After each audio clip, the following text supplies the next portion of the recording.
As the congregation stands and sings the entrance song, the acolytes, deacon, priest, and other ministers move from the back of the church and slowly advance towards the altar in an ordered ceremonial fashion.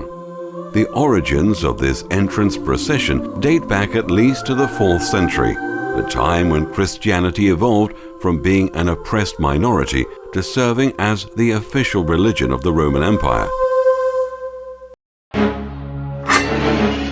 For its first 300 years, Christianity saw many of its faithful sentenced to imperially sanctioned execution.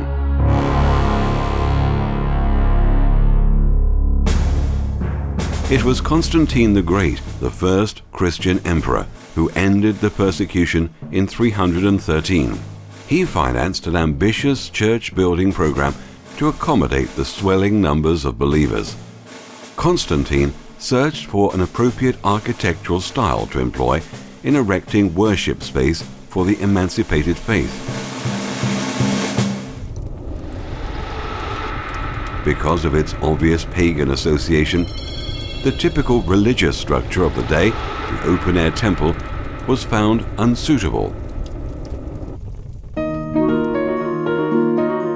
Constantine's engineers chose to follow a secular architectural model that predated Christianity and was common to most imperial cities since the 2nd century BC.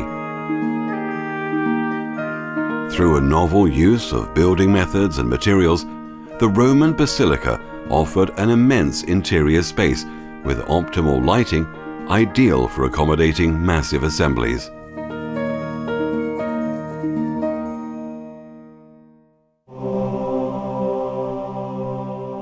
Today, basilica is a title given by the Pope to certain churches that are remarkable for antiquity or historical associations, such as St. Peter's Basilica in Rome, St. Mark's Basilica in Venice, or the Basilica of St. Francis in Assisi. But before Christianity was legalized, the term basilica had no religious significance whatsoever. The word was architectural, not ecclesial. It referred to a wide, oblong building utilized by the Romans to hold public civic functions, much like a municipal building would be used today. When holding court, Roman magistrates would dress in the narthex, then travel in procession through the nave, the central part of the building, and arrive at the semicircular apse, which contained an elevated platform known as the tribunal. The praetor officiated the court proceedings from his curule seat. The Roman code of law was nearby enshrined on a large table. From the tribunal, civil and criminal disputes would be settled and legal judgments rendered.